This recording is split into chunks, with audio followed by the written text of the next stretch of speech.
Hi dear students, welcome to La Excellence IAS Academy. Today, let's discuss the news articles of 28th April 2020. In our discussion, let's first focus on the DEEP, that is Daily Editorial Enrichment Program, where we'll be discussing the articles of editorials, and then we'll move on to the targeted news analysis, where we discuss about the highlights of the news articles. So you can also see the respective page numbers of these articles in the Hindu version of Hyderabad and Bangalore.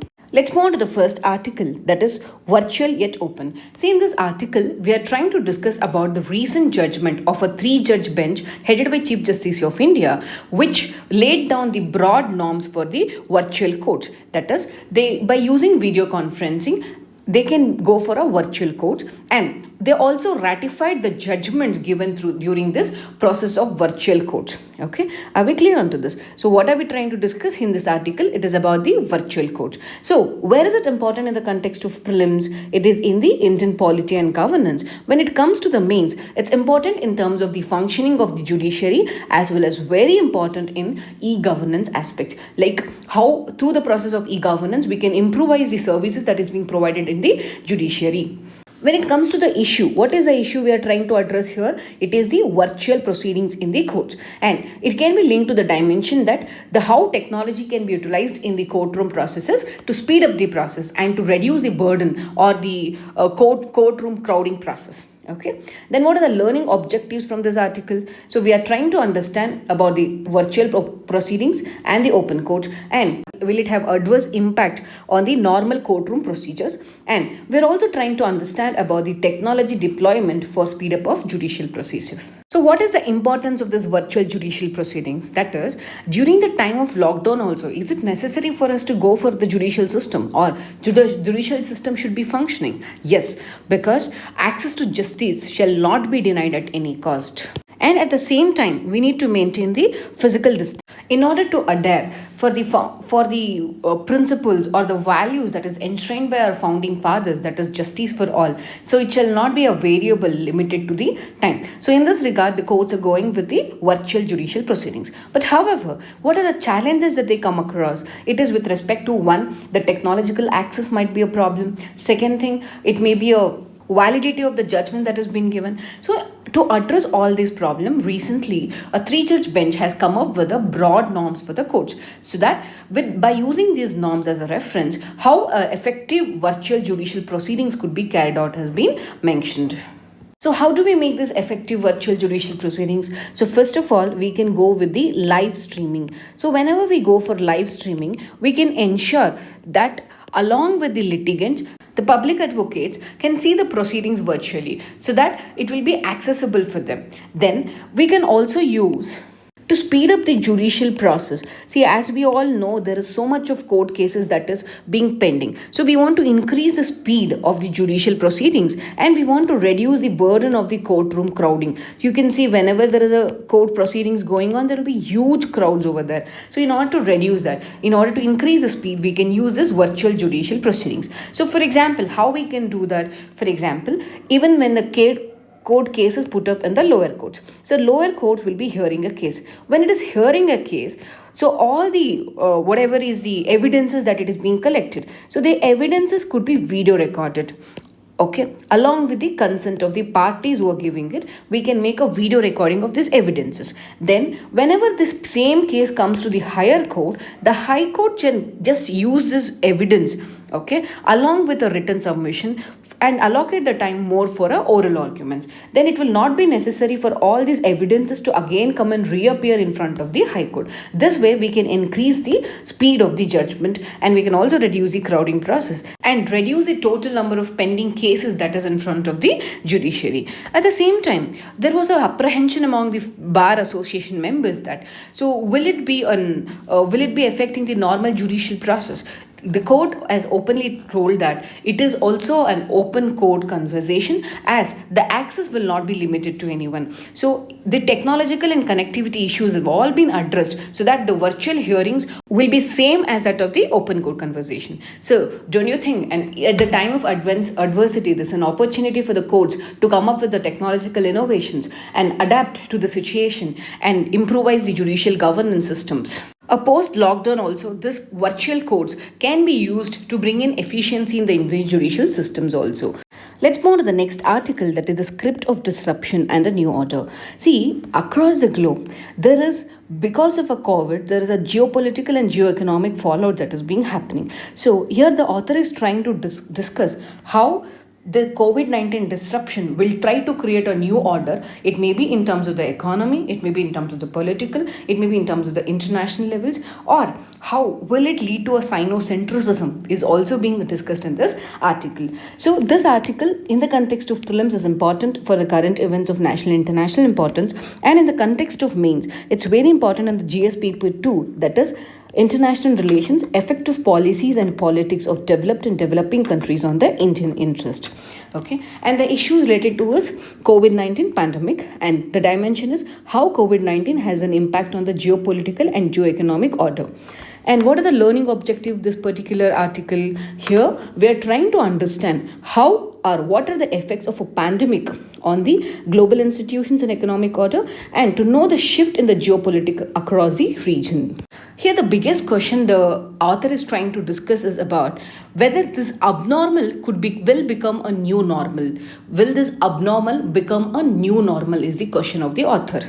So whenever there is a pandemic, it has often changed the world, and it has always reshaped the human society. So many empires have collapsed. Okay, it is also trying to change the governance structure. It has changed the human lifestyles, their value systems, the global institutions functioning order, and the globalization. So now we can see many of the countries are trying to focus inward, trying to improvise their own country conditions rather than focusing on the global community or international community. So pandemics have always created a new normal by creating an abnormal situations. So moving on further, how these pandemics have affected the functioning of international institutions, let's try to understand. The institution like United Nations Security Council, which tried to intervene to provide the peace and order in the society, has taken a very slow steps with respect to the COVID-19 combating. Okay, even the how faster it responds to the military threat, it has not responded similarly for the human threat to the existence of very human.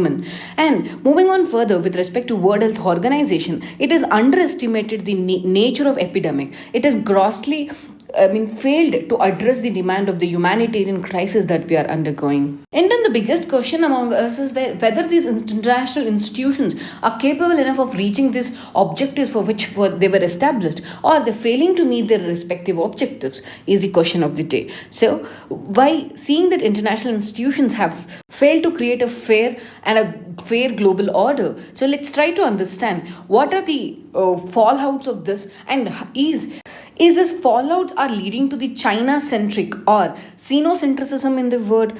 Are we moving away from the multipolar world to the China-centric multilateralism? Let's try to understand more about this. China, because of its early recovery, is it trying to take the advantage and benefit from the problems that is being faced by the rest of the world is the biggest challenge today. China, being the world's biggest supplier of the manufactured goods, is trying to take over the advantage of geo-economic. And at the same time, by trying to supply the medical aids and giving many other facilities to the poor countries like Africa and Asia, it is also trying to obtain the geopolitical advantages. So China, because of its early recovery, is trying to take up both geoeconomic and geopolitical advantages. Along with that, so as we could see, India recently saw that Chinese firms have invested in Indian financial assets, Indian bank that is called as HDFC. Okay, so China now is trying to take the advantages over the financial assets across the world. So as many of the words and many of the banks are going towards the liabilities because of the crisis, so China is trying to invest in these countries and trying to obtain the financial advantages also. That's the reason Australia, Germany, India, all of them are trying to restrict the Chinese foreign direct investments in the countries. Apart from taking advantages in the financial assets, China, because of its regional comprehensive economic partnership agreement, One Belt, One Road agreement, and Asian. So all these are paving away the way for China to be more dominating the geopolitical landscape as well as the economic landscape, and thereby trying to create a China centric multilateral framework across the world. Okay, so these are the challenges that China is trying to pose because of its early recovery advantages and trying to obtain the most share in the global order. So moving further, what are the other countries are facing? What are the problems that other countries are facing? We'll try to understand. So the impact on the global economic fallouts are, first of all, the GDP ratings of the many countries are coming down. So example, India's GDP forecast for the current fiscal year is said to be around 1.5% to 2.8%.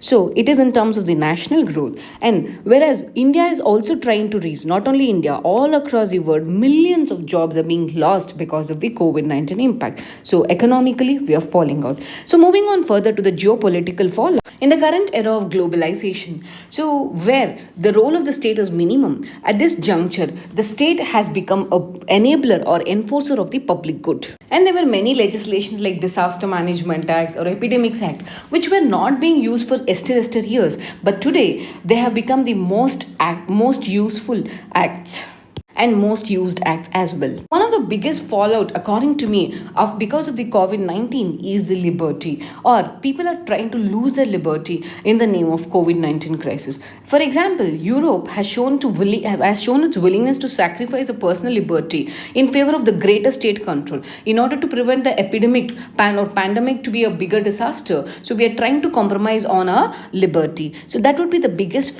challenge for the next era. So these are the geo-economic and geopolitical fallouts. Moving on further, what is the West trying to do, or what is West Asia and India's position onto this? We'll try to understand. How it is existingly challenging the existing global orders. See, United States, which was supposed to be the global leader, is considered to be a failing state today. I mean, most probably in the future days, we cannot expect a critical role of United States in the most of the world affairs. And Europe is trying to redefine its own role. However, it is not standing firm in terms of the global affairs. Then moving on further, even though Germany stands tough to the situation, but it is more insular in nature. So moving on further, we have France or the Brexit or United Kingdom. So all of them are reckoning with their own problems. So the West at this juncture is little faltering in nature. Then moving on further, with respect to West Asia and India. See, as we all know, the oil prices are melting down. So because of this meltdown of oil prices, Saudi Arabia and Iran are getting most affected. And this situation may be adversely utilized by Israel, but however, the situation is worse for the West Asian countries as well. So moving on to India. So even though India is capable enough or trying to control the COVID in the best possible way, but still India is facing the challenges of expatriate of Indian nationals settled in these other countries, as well as increased Chinese aggression. So India's leverage could be limited to a larger extent. So are we clear onto this article? So here in this article, we try to learn about the fallouts of the various international institutions, what would be the geopolitical and geoeconomic fallouts, how West Asian countries are faltering to face the situation, what is the scenario of West Asia and India with respect to this. Despite all these things, who is the only one who is taking the early recovery advantage? That is sinocentrism. So these are the thing what you have to remember here is a disruption can lead to a new global order. Next article is about a policy roadmap to tackle the COVID-19. So in this article, we are trying to see what should be the policy perspective, how our policies has to be designed, and how these policies should match the interest of all along within the nations as well as for the whole humanity. Okay, so this is important in the context of GS paper prelims for current events of national and international importance, and in paper of GS paper 2 mains, it is important for government policies and the interventions. So again, the issues related to COVID-19 crisis, and the dimension is what is the social and economic policies that is to be adapted to tackle the COVID-19. So what we would be learning in this article? The first thing is to be aware of the criteria on which the policy is to be based. I mean, what are the criteria that is to be adapted in order to make a desirable policy at this juncture? And we'll also try to understand the policy measures that is to be taken at this juncture. So, any policy that we are starting now, it should address the worldwide crisis that is being brought because of COVID 19. So, any policy should first of all address these three criteria. The first one would be the loss of life. See, the loss of life that is happening because of this COVID crisis has to be stopped. Second most important policy criteria that is to be considered is to restore the elements of economic and social life. What do you mean by that? We want to avoid the lasting consequences of these diseases. So we want to have schooling, we want to have a food security, we want to have an active livelihood, we want to have a very good health. So we want to restore the social and economic life to the new normal. Then the third point is to glide path out of the crisis. See, instead of going for this on and off policies, so wherein human beings also face problems in starting a business and stopping a business, all these things, instead of having a periodic lockdowns, what we want to do is once for all we want to end this, or we want to manage this for indefinitely, so that the problem doesn't arrive again. So any policy should focus one, to prevent the loss of life. Second is to restore the social and economic life. Third is to glide path out of the crisis rather than having a periodic on and off policies. So next one. So in this context, what should be an RL system should be? What are the policy directives should be? Let's try to understand. Based on the above three criteria, so we have the three policy measures that is being suggested. So first of all, the infections that are not fatal should be treated desirable way or in the balanced way. So here what author is trying to suggest is, see, as long as there is always a trade-off that is happening.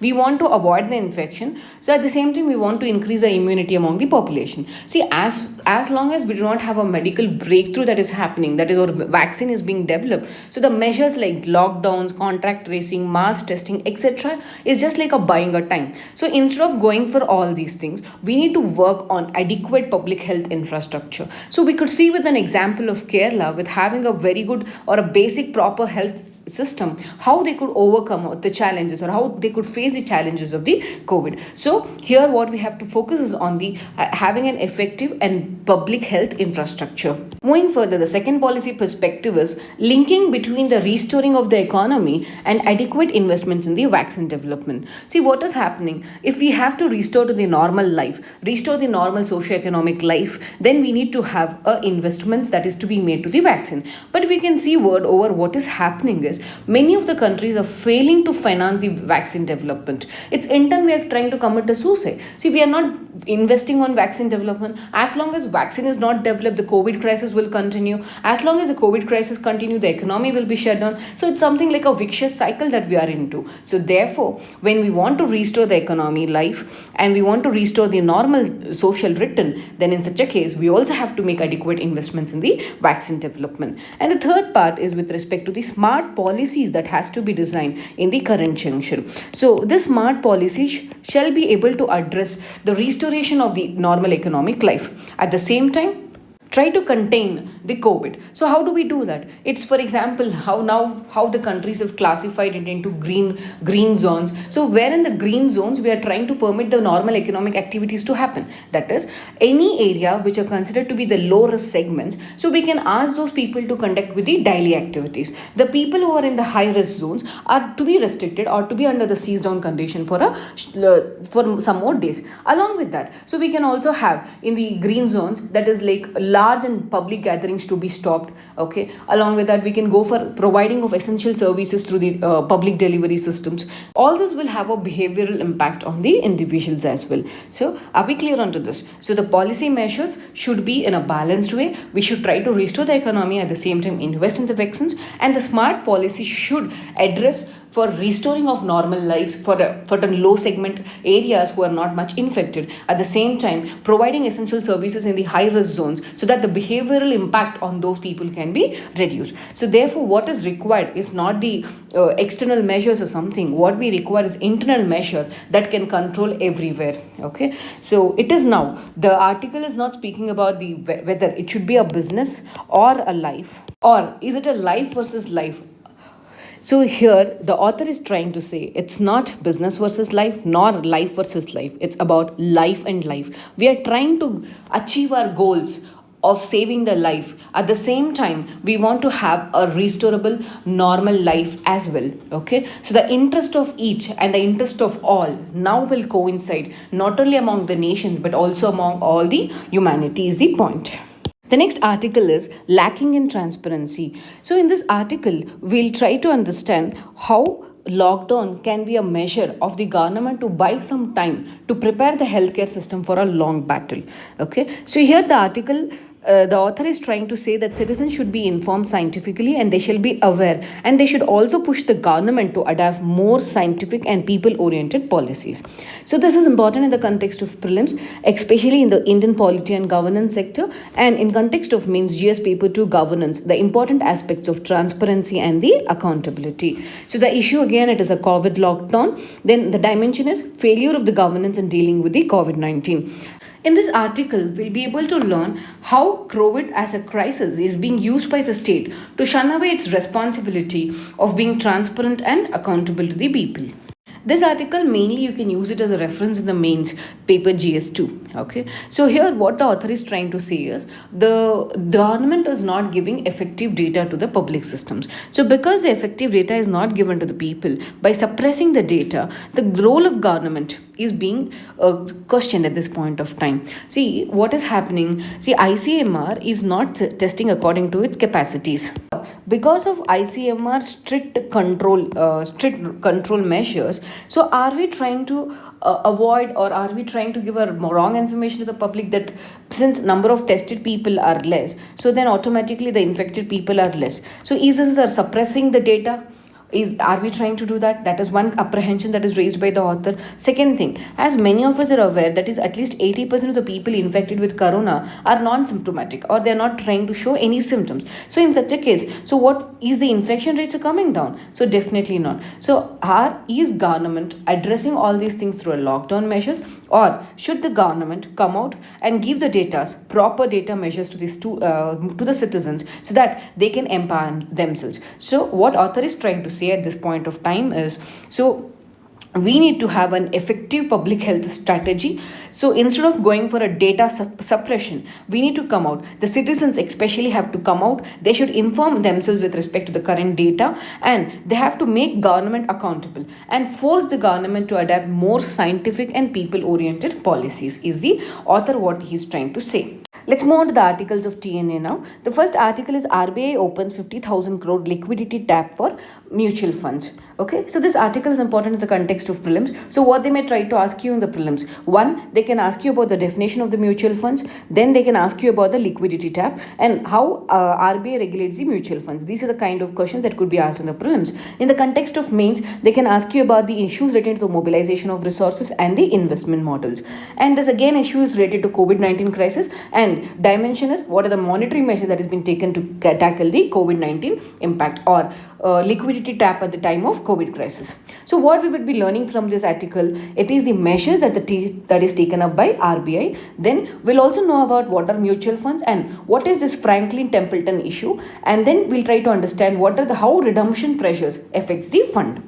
So first of all, we'll try to understand what is mutual funds. See, mutual funds are the funds wherein the investor will invest. So we have different types of investors. They'll come and invest in the mutual funds. Okay. So when these investors invest, here we will be having a professional managers. So what they do, so these professional managers are the expert people. They will try to invest in the various markets. So they will be the risk managers over here. They will have the expertise to where to invest them. Invest in the shares, corporate bonds, or in the commercial papers or debentures. Like this, they'll try to make investments into the various this thing, and finally whatever returns they will be giving, they will give it back to the investors. So this is what mutual funds will be doing. Okay, then so these mutual funds, like this mutual fund, we have one thing called as Franklin Templeton Mutual Fund. So this Franklin Templeton Mutual Fund people also had opened up 6 debt funds like this. Okay, so this debt funds, now what happens, see, now already the shares, bonds, markets are falling because of the COVID crisis. So when automatically the investor will come into an assumption that whatever he has made investments into these mutual funds will go to loss because of the COVID crisis, then all the investors wants to take back their money whatever they have invested. Okay, so that is where the redemption pressure will try to come. So when all of them want to take back their money, so the rush will start. So the redemption pressure will increase on the mutual fund people. Okay, and the mutual fund people, again, they cannot raise the money also because there is a liquidity crunch now. So in that scenario, the most of the mutual funds are trying to shut down or trying to wind up. That's why RBI has come up with a policy measure, that is to provide around 50,000 crore special window for the mutual funds. Okay, so whenever investor wants to buy back from a mutual fund, the mutual fund managers can take an help from the banks. They can take a loan from over here and they can return it to the investor. At the same time, they can manage the assets. So with this window, RBI is trying to address two things. So first of all, it is ensuring there is liquidity in the market. Second thing, RBI, by giving this, it is also ensuring that the mutual fund markets will not get affected. Okay. Thereby, it is also trying to maintain the investors' confidence in the investments. How this fund will be given? See, as we are already aware, the mutual funds would have invested in the shares, corporate bonds, commercial papers, etc. So what they will do, they will give all the security papers to RBI. In turn, RBI will give them the funds. Okay, so that is called as repo operation, what government will be doing, RBI will be doing. That is a 90-day repo operation will be conducted by RBI. Through this, they are trying to give loans to the mutual funds and they're taking a collateral of shares, corporate bonds and the commercial papers. Are we clear on to this? So the issue is very clear. So as like Franklin Templeton mutual funds, they decided to wind up because there was no liquidity and there is erosion, redemption pressure. What is redemption pressure? All the investors wants to take back the investments what they have made. So they decided to close up. Because of that, the mutual funds industry was under huge pressure. So now RBI has come up with a liquidity project for them. So through which these mutual funds industry can take up loans from RBI and can handle the liquidity for a while. With this measure, RBI is trying to ensure liquidity. Along with that, it is trying to boost the investor confidence also. On to the next article. See this article, that is India among the top 3 military spenders report. So this article is basically in news. It's because SIPRI, what is SIPRI? That is Stockholm International Peace Research Institute has given a report that is called as Trends in the World Military Expenditure. So as per this report, India stands third in the expenditure. So why is that we are making so much of expenditure? All these things we'll try to understand in this article. So this in the context of prelims is important. They may ask you this report is given by which particular organization, and in terms of mains, it is important for international relations, that is effects of policies of developing countries on India's interest, and it will also have a bearing on the government budgeting. Is defense expenditure versus the human development. That's been a long standing debate in India. Then issue is related to defense expenditure, and dimension is increase India's defense expenditure due to the geopolitical tensions.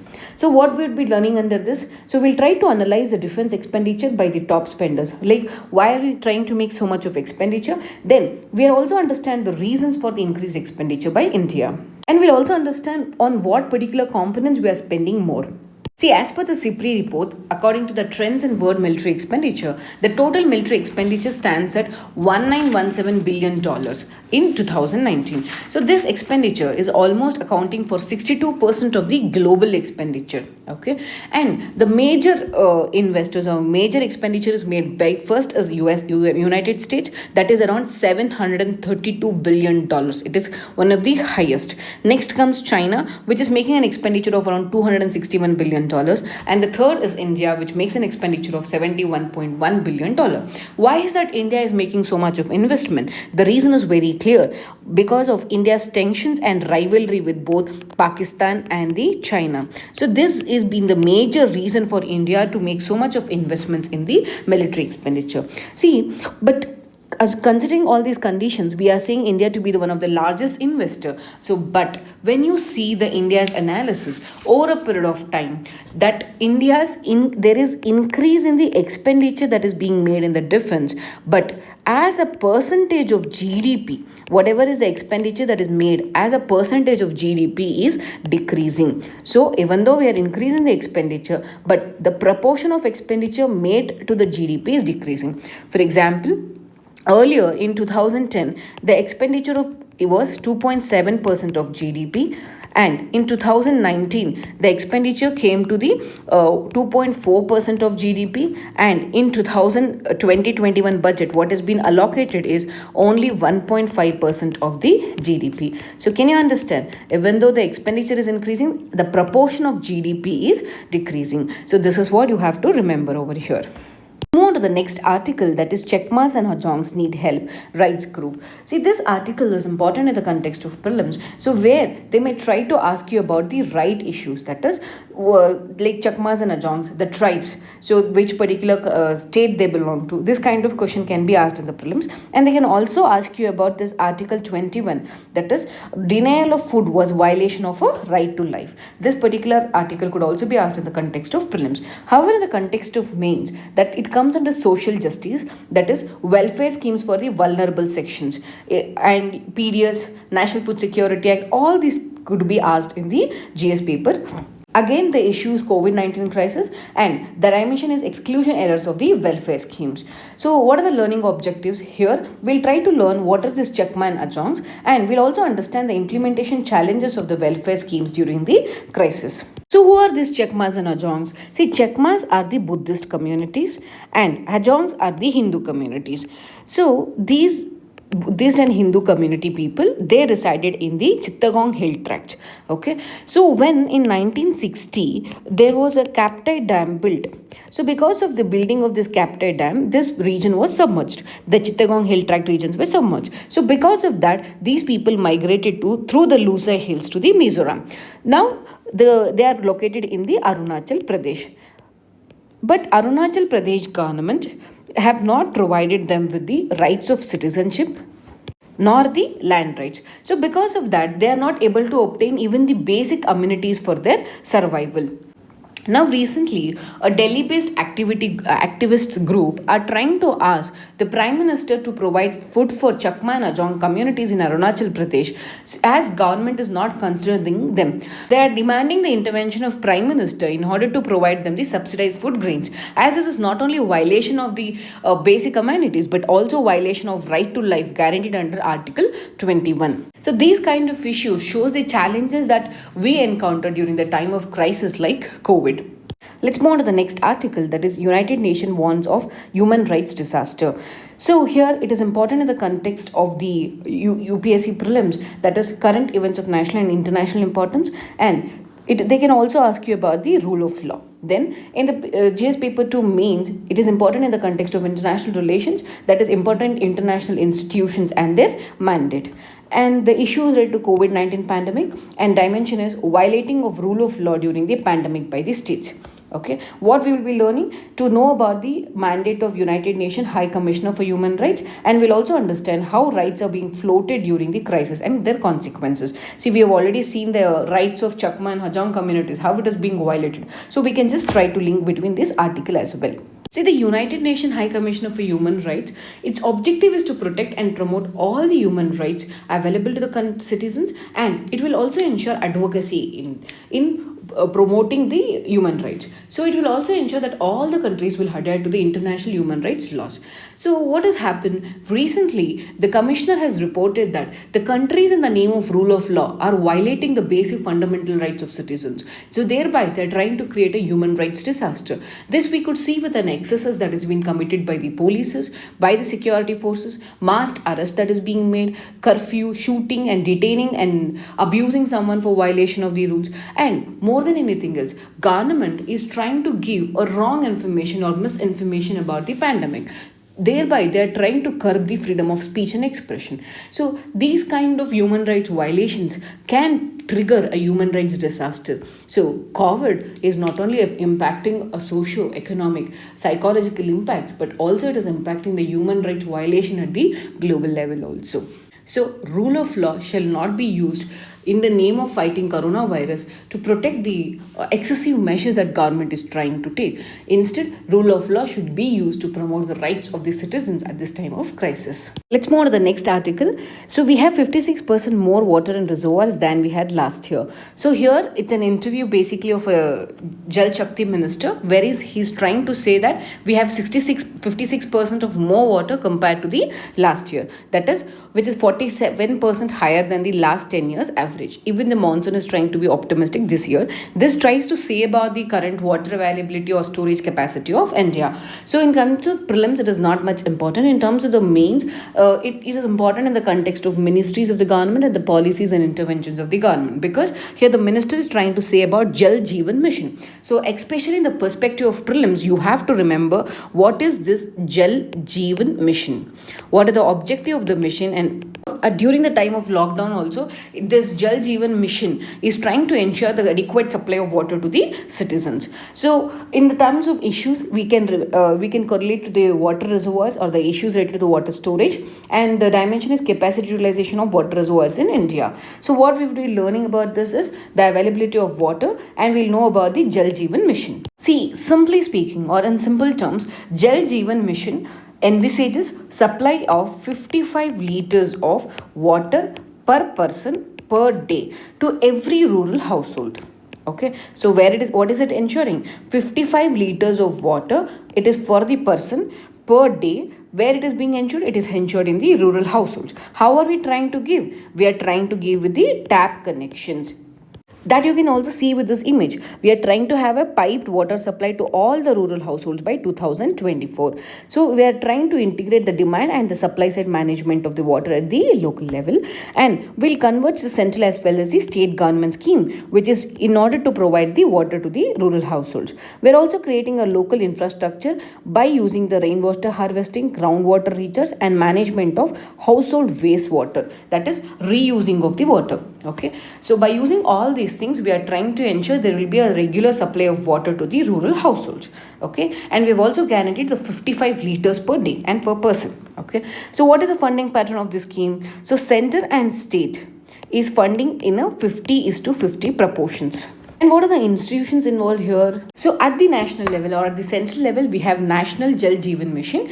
That is at the national level, and at the state level we have State Water and Sanitation Mission, and at the district level we have District Water and Sanitation Mission, and at the village level we have Village Water Sanitation Committees. So these Village Water Sanitation Committees will prepare Village Action Plan. In the Village Action Plan, what they will try to mention is what are the sources of water, how the supply has to be made. All these things will be mentioned over here. Based on this, based on this institutional setup, the Jal Jeevan Mission will be implemented. The funding pattern of the Northeast India is 90:10. Hope this analysis will be useful for you. Thank you.